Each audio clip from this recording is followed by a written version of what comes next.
আমার হুজুরে শবে বরাত যেখানে পালন করেছেন সেখানে সহিহ হাদিস জয়ীফ হাদিসের প্রশ্ন উঠানো আমার কাছে বড় আশ্চর্য লাগে। কোন মুসলমানকে এই কথা উঠাইতে পারে?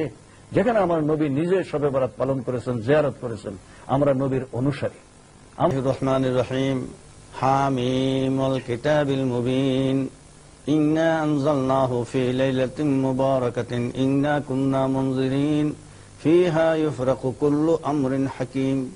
ওয়া ক্বালা রাসূলুল্লাহ সাল্লাল্লাহু আলাইহি ওয়াসাল্লাম ইযা জাআত লাইলাতুন নিসফি মিন শাবান ফাকুমু লাইলাহা ওয়া সুমু নাহারাহা ফাইন্নাল্লাহা তাআলা ইয়ানজিলু মিন গুরুবি শামসি ইলা সামাইদ দুনিয়া ফায়াকুল আলা মুস্তাগফিরিন ফাগফির লাহু আলা মুস্তারজিকিন ফাআরযুকুহু আলা মুবতালা ফাওয়াফি আলা কাযা হাত্তা ইয়াতলাউল ফজর।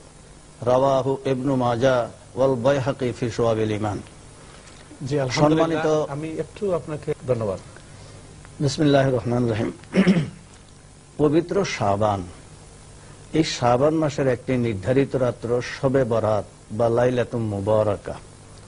এ সম্পর্কে কোরআনে, হাদিসে, ইজমায়ে, কিয়াসে বিস্তারিত বিবরণ রয়েছে এবং যুগ যুগ ধরে নবী করিম সাল্লাল্লাহু আলাইহি ওয়াসাল্লাম থেকে আরম্ভ করে সাহাবায়ে কেরাম, তাবেঈন, তাবে তাবেঈন, বুজুর্গানে দ্বীন, আউলিয়ায়ে কেরাম, সাধারণ মুসলমান সবাই এই দিবসটি পালন করছেন, রাত্রিটি পালন করছেন, দিনে রোজা রাখছেন, রাত্রে সারা রাত্র সজাগ থাকছেন, মসজিদের মধ্যে যাই ইবাদত বন্দেগী করেছেন সম্মিলিতভাবে। অনেকগুলি কথা আল্লাহ পাক এই রাত্র সম্পর্কে সংক্ষেপে কোরআন মজিদের মধ্যে ইঙ্গিতপূর্ণ আয়াত নাজিল করেছেন যে আমি কোরআনের একটা অংশ এই রাত্রে নাজিল করেছি। তো যেই রাত্রে কোরআনের অংশ নাজিল হয় সেই রাত্রটাও একটা পবিত্র রাত্র, গুরুত্বপূর্ণ। সেটা হচ্ছে পবিত্র রমজানের যেই আয়াত, এই আয়াতটা নাজিল হয়েছিল শাবানের 15 রাত্র। আল্লাহ পাক বলেন ইন্না আনজালনাহু ফি লাইলাতিন মুবারাকাতিন ইন্না কুন্না মুনজিরিন ফিহা ইউফরাকু কুল্লু আমরিন হাকিম। কোরআন তো নাজিল হয়েছে আর এই রাত্রের মধ্যে ফয়সালা করা হয়, লেখা হয় সব কিছু এক বৎসরের, আর গত বৎসরের হিসাব নিকাশ আনে, কিন্তু আল্লাহ বলছেন ফয়সালা করা হয়, লেখা হয়। এইটার বিস্তারিত ব্যাখ্যা নবী করিম সাল্লাল্লাহু আলাইহি ওয়াসাল্লাম বিভিন্ন হাদিসে দিয়েছেন।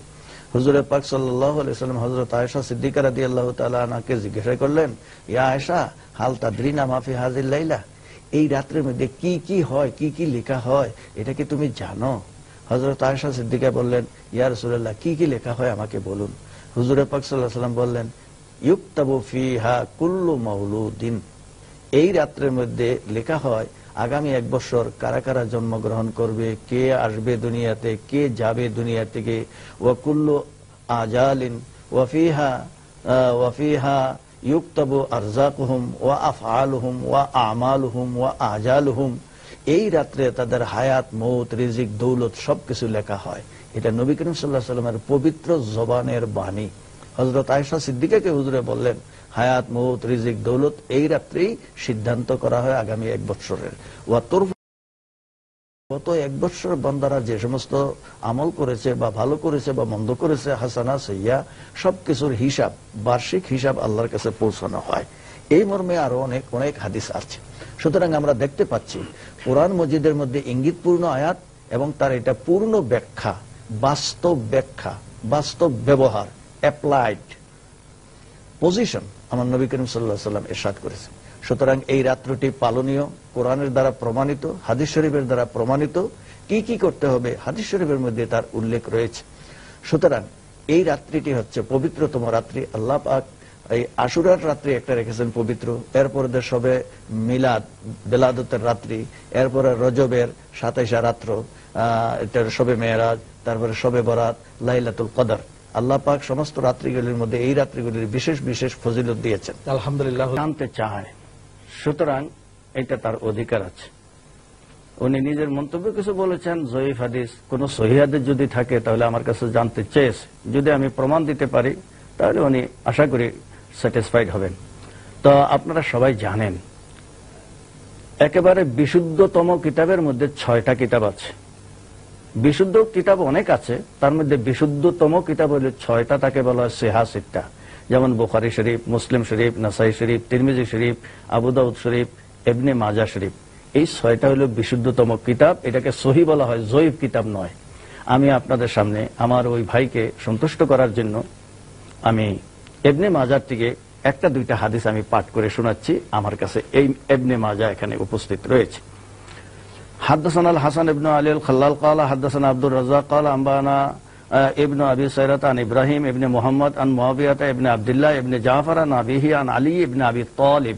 এত বিরাট সনদ দিয়ে ইবনে মাজা শরীফের মধ্যে লিখতেছেন ক্বালা রাসূলুল্লাহ সাল্লাল্লাহু আলাইহি সাল্লাম ইযা কানাত লাইলাতুন নিসফি মিন শাবান ফাকুমু লাইলাহা ওয়া সুমু নাহারাহা فإن الله ينزل فيها لغروب الشمس إلى سماء الدنيا فيقول ألا من مستغفر فأغفر له ألا مسترزق فأرزقه ألا مبتلى فهو في على كذا وكذا حتى يطلع الفجر। আমি প্রথমে যেই হাদিসখানা পড়েছিলাম মুখস্থ পড়েছিলাম বলে হয়তো ভাইয়ের মনে হয়েছে যে কোনখান থেকে বলেছি। আমি কিন্তু ইবনে মাজার থেকেই বলেছি, যেহেতু আমি সিহাসিটা পড়াই আসছি ছাত্রদেরকে কামিলের মধ্যে।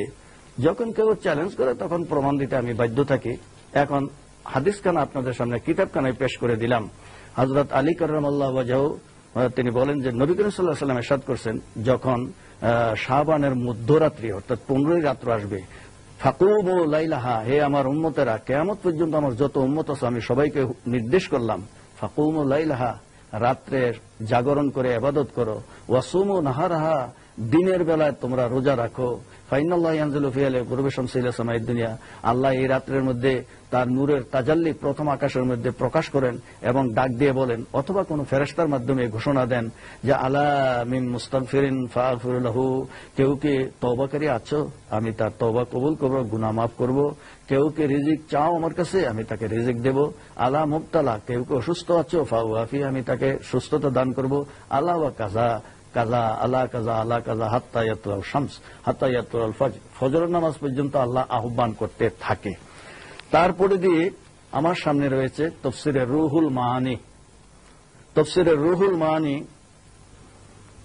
ক্বালা নবী সাল্লাল্লাহু আলাইহি ওয়াসাল্লাম তুকতাউল আজালু মিন শাবান ইলা শাবান হাত্তা আন্নার রাজুলা লা ইয়ানকিহু ওয়া ইউলাদু লাহু ওয়া কাদ খারাজা ইসমুহু ফিল মাউতা।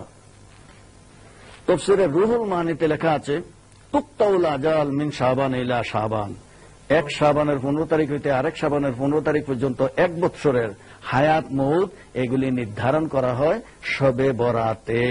হাত্তা রাজুলা লা ইয়ানকিহু, কে বিয়ে করবে, কে শাদী করবে, কার ঘরে সন্তান হবে, ভালো হবে কে খারাপ হবে। এখন কুরতুবিতেও আছে, তাফসীরে কুরতুবি আছে, তাফসীরে খাজিন রয়েছে, তাফসীরে রুহুল বায়ান রয়েছে। কুরতুবি হযরত আব্দুল্লাহ ইবনে আব্বাস, ওনার থেকে বড় কোরআন মজিদ বুঝবার আর কোন সাহাবী ছিল না, উনি রইসুল মুফাসসিরিন। উনার মুখপাত্র হল হযরত ইকরামা। হযরত ইবনে আব্বাসের কথাটাই ইকরামায় প্রকাশ করেছেন। হযরত ইবনে আব্বাস বলেন ইন্না আনজালনাহু ফি লাইলাতিন মুবারাকা, লাইলাতুন মুবারাকার অর্থ কি? মুবারক রাতের অর্থ হিয়া নিসফু মিন শাবান, লাইলাতুন নিসফি মিন শাবান, শাবানের 15ই রাত্র। ওনার থেকে এই কথাটা প্রকাশ এবং প্রচার করেছেন হযরত ইকরামা। সুতরাং ইকরামা যাতা না, হযরত আব্দুল্লাহ ইবনে আব্বাস যা, হযরত ইকরামার কথা তাই, তার কথাই চূড়ান্ত তাফসীরের মধ্যে, এর উপর আর কোন তাফসীর থাকতে পারে না। এখন আমি আপনাদের সামনে এর মধ্যে এই কথা লাগাছে ইন্নাল্লাহ